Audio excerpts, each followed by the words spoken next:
Танцевальный стиль контемп, элементы акробатики, хореография на пуантах и, конечно же, национальные танцы. Все это можно увидеть на премьере программы «Алтын бешик» «Золотая колыбель». Мы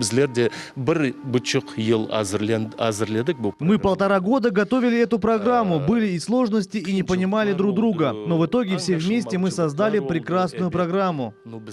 Сюжет украшает любовная линия двух главных героев. Влюбленный юноша встречает изящную и прекрасную девушку. Между ними возникают безграничные чувства. Однако вся постановка призвана выразить любовь к своему родному краю. Вся наша сюжетная линия, она сводится к тому, что мы поем о Крыме, о любви к родине. Руководитель ансамбля «Хайтарма» Эльмира Налбантова рассказала, что идея сделать современную постановку возникла во сне. Главная идея программы «Золотая колыбель» каждого крымчанина. Это его родной дом, прекрасный Крым. Золотая колыбель – это твоя родина, на которой ты живешь.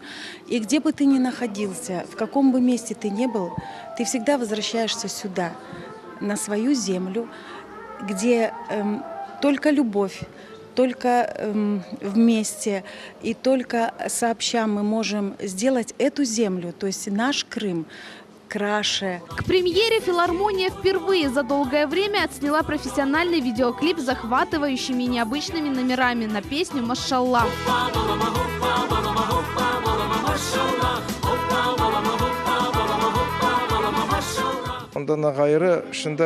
В нашем коллективе много изменений. У нас обновился коллектив. Это 12 молодых девушек и 8 юношей.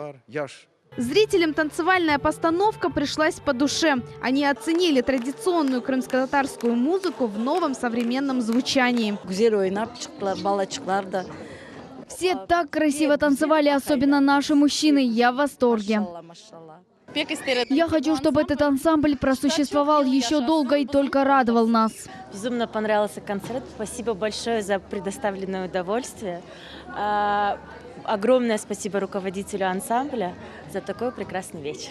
Премьера данной программы уже состоялась в Евпатории и в Симферополе. Ансамбль «Хайтарма» планирует выехать за пределы Крыма и порадовать публику России. Султанияси Такаева, Эрвин Амиралиев, телеканал «Миллет».